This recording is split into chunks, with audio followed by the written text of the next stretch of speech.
Good day and welcome again to another video tutorial from CRT Josh TV. In this video, I'm going to discuss how to solve the resultant vector with calculator technique. Before my discussion, shoutout muna tayo sa mga students ko from National University Manila Campus. This first term school year 2026 to 27 under the Physics for ECE class. Shout out to Amiel Pedro Agapito, Andre Gabriel Agco, Win Matthew Ancheta, Drexler Jan Balangatan, JC Miguel Cañedo, Carl Daniel Cartatibo, Paul Daniel Kasidsid, Luis Jericho Dala, James Kaiser de la China, Monifa Dumangkag, Jeremy Matthew Esmeria, Gianfranco Gonzales, Zoren Gonzales, Edlison Ruiz Hitosis, Mark Daryl Pablo, Jean Els Vladimir Rabelo, Quinito Javier Salazar, Rafael Sarabosing, Mency Juliana Sengson, Lester Bon Clyde Sumodebila, Jasmine Eliza Tadena, Anton Ramises Tolentino, Gabriel Paulo Tomas, Trig Mark Valdez, and Dression James Zerna. This is our example number 1. Find the resultant vector and the direction theta of this system of concurrent forces. So dito meron tayong 4 na concurrent forces. Okay? And ang gagamitin natin dito is analytical method or the component method. So ililist down natin lahat ng X forces and Y forces. Then kukunin natin yung summation. For this 400 pounds lying on the positive x-axis, so ililista lang natin yan dito sa Fx. Yung Fy, 0 for this 400. Since yung 400, pure horizontal and this is positive. Then next, dito naman sa 200 pounds, meron yang x component going to left and y component going upward. So for the solution ng x component, to the left yan, therefore this is negative 200 cosine, yung angle na given, dapat with respect to the nearest x-axis. So in this case, ito yung x-axis nearest, 30 degrees, given naman directly. So this is now 30.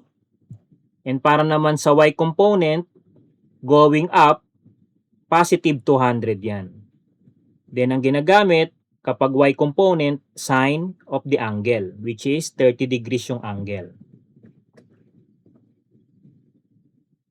Next, itong nasa third quadrant, this is the x component going to left and yung y component going down. So yung x component niyan is negative 300 cosine of the angle. Again, yung with respect to the nearest x-axis. In this case, 60 degrees given na rin. So this is 60 degrees. Yung y component going down, negative 300 sine 60 degrees. Next, for the last force, itong 300 pounds na nasa fourth quadrant. Ang x component to the right, ang y component going down. For the x component, that is positive 300. Cosine, given na rin yung kailangan nating angle na 60 degrees. Y component niya, negative 300 sine 60 degrees. Then, kukunin natin yung addition or summation dito ng fx. So, lagay natin dito ay summation fx.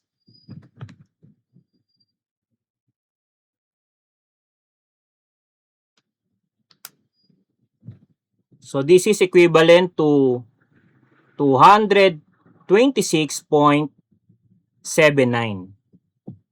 Pero mas maganda yan, isave nyo sa memory A ng calculator nyo para makuha nyo lahat ng decimal places. Dito naman sa summation fy, isolve natin yan.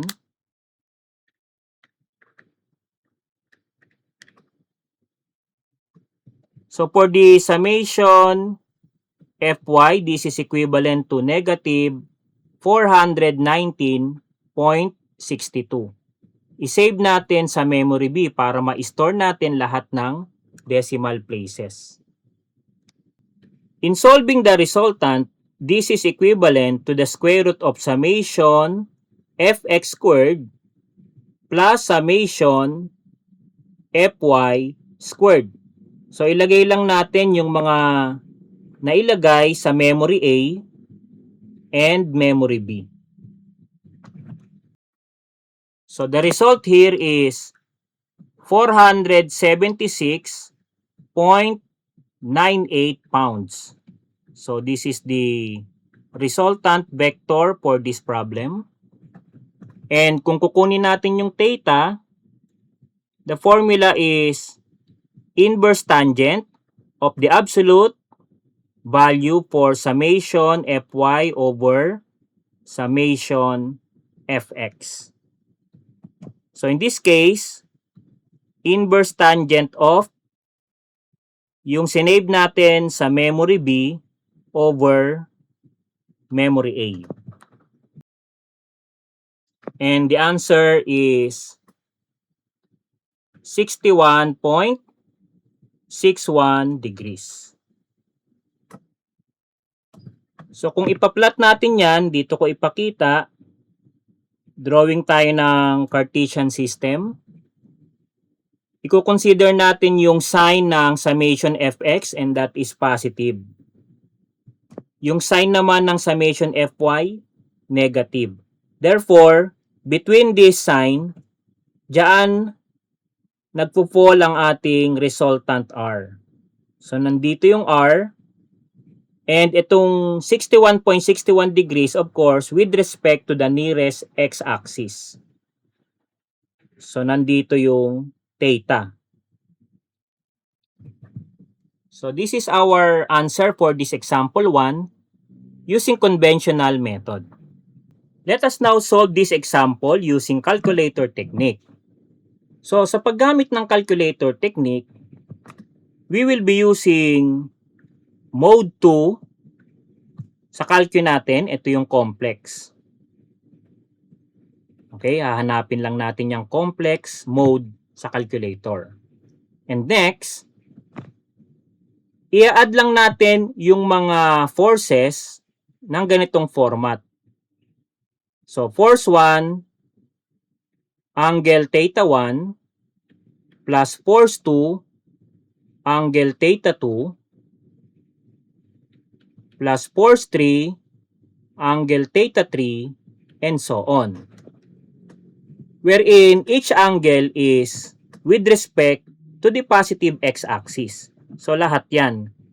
Lahat ng theta, WRT, with respect to the positive x-axis. So, ibig sabihin, itong 400 pounds na to, 400 angle 0 yan. Since nandito yan sa mismong positive x-axis. Pero itong 200 pounds, i-measure nyo to. So, yung gagamitin nating angle ng 200, 150 degrees. So, pag mineasure naman natin itong 300 sa third quadrant, yung angle naman dito is angle 240 degrees. And for the 300 pounds in the fourth quadrant, i-measure natin yan from positive x-axis, pwedeng clockwise, pwedeng counterclockwise. So, para naka-pattern, counterclockwise na lang. And therefore, this 300 pounds has an angle of 300 degrees pag inanalyze mo yan. And for our reference, ito yung sagot natin kanina. R equals 476.98 pounds and theta of 61.61 degrees. For the calculator technique, ang gagamitin ko Canon F789 SGA Edition 1. Press mode. Hanapin yung complex. Dito sa Canon, CPLX ang complex. Option 2. So, press 2 lang natin yan. And i-enter na natin yung mga forces with corresponding angles. Unahin natin yung 400 angle 0. So, 400. Hanapin nyo lang yung angle sa calculator. So, in this case, nandito sa integral ng Canon. Press nyo lang yan. Pero kung gumagamit kayo ng ibang calcu, baka kailangan pang i-press yung shift. So, dito, direct na. Then, 0. Make sure lang na nakadegrees yung mode ninyo, ha. Check nyo lang. Shift mode. So, dapat nakadegree. Baka kasi naka-radian yung calcu nyo, ha. Double check nyo. Next. I-add lang natin lahat yan. Next angle and force, 200 angle 150. Next. Plus 300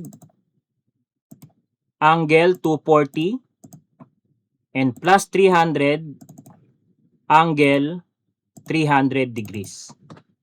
Pag na-enter nyo na yung mga available or given forces with corresponding angle, i-press nyo na yung equal sign. So, ang lalabas dito, yung summation fx, ayan, yung 226.79. And lalabas din yung summation fy na merong I. Ito yung negative 419.62 kanina. Kailangan ma-convert nyo yan sa tinatawag na polar form. Dito sa Canon, press nyo lang yung ups and makikita nyo yung polar form sa number 1. Okay? So, press natin ang 1, then equal sign. Yan, lalabas yung R. Ito yung 47.98 sa sagot natin. So, ito yan. 476.98, ito yung R. Then, usog nyo lang. So, this is negative 61.61 degrees. Ang ibig sabihin yan, ang rotation pa-clockwise. Kaya naging negative. So, ayan ang first example natin. Conventional method with calculator technique. Next example, example number 2. Find R and theta. So, unahin natin yung 15 kilonewtons. And since pare-pareho naman yung kilonewtons, kahit wag na nating ilagay muna yung kilo. Pwede naman yung 15. Then yung angle niya, with respect to the positive x-axis, this is 15. Plus, ito namang 45 kilonewtons, 45 na lang. And yung angle niya is, pwede nyo i-compute dito sa calculator na. Yung 270 hanggang dito kasi yung 270. Less natin ang 35 degrees. Kasi nga ang kailangan natin from the positive x-axis papunta dito sa 45 kilonewtons. Yun yung kailangang angle. Next, plus 60 kilonewton. Angle. So ito naman, pag sinukat mo from positive x-axis papunta rito counterclockwise, and that is 320. So 360 lang minus 40.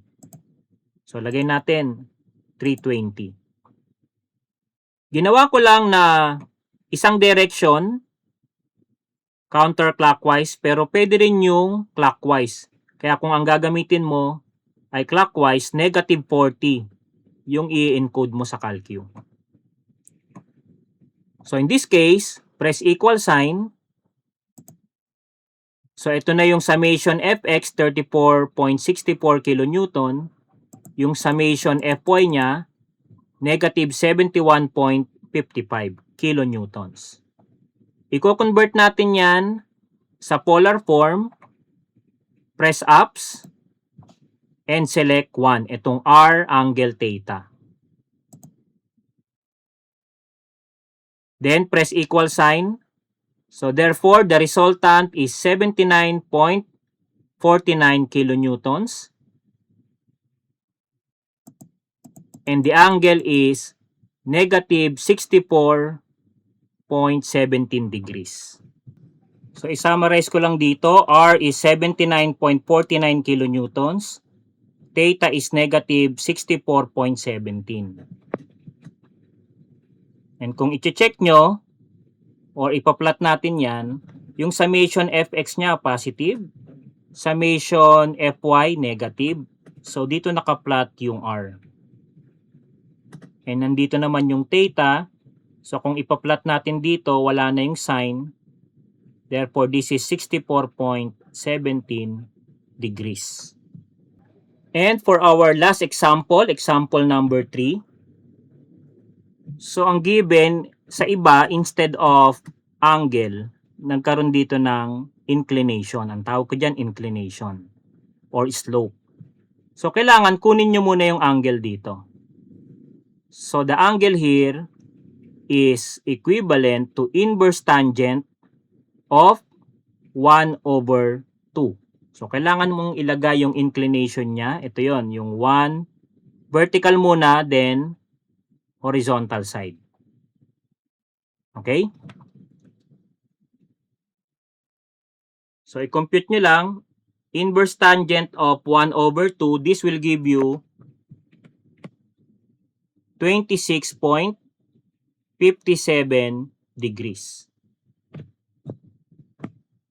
And dito naman, so ito namang angle dito, inverse tangent of 4, yung vertical side muna, over 3, yung horizontal side. Solve nyo muna yan, and this will give you 36.87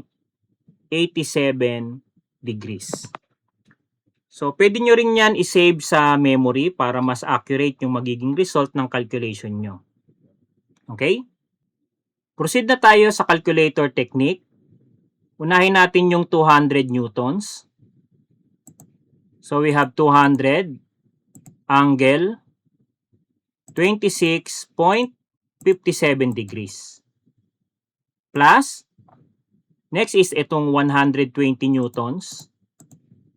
Angle of, so gawa mo na lang ng formula, from positive x-axis to negative x-axis, 180. Ibabawas lang natin itong 36.87.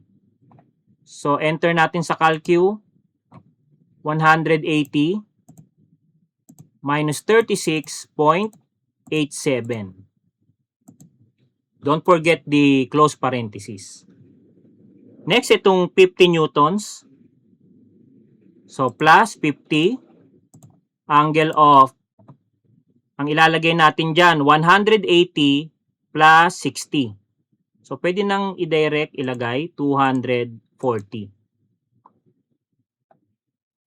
Then, yung last force na 100 newtons plus 100. Angle of, so ito, 270 plus 40 ang ilalagay natin. And that is 310. Press equal sign. So yung summation fx natin, positive 122.16.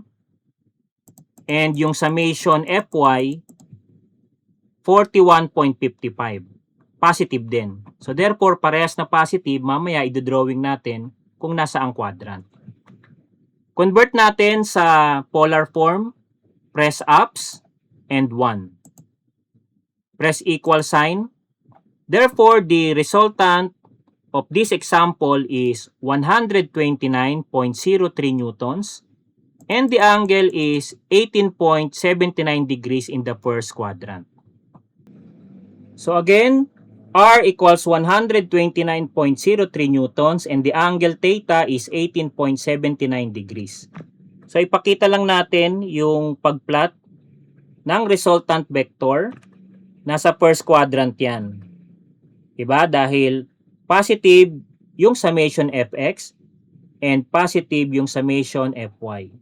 And then for the angle theta, this is equivalent to 18.79 degrees. Thank you for watching this video tutorial. I hope makatulong sa inyo to sa pag-aaral nyo or paghahanda sa board exam. Pwede kayong mag-comment. Kung gusto nyo magpa-shoutout sa ating next video, i-comment nyo lang. And also, pasupport naman sa aking channel. Please like, share, and subscribe to this channel. Thank you and see you sa mga susunod na video tutorial.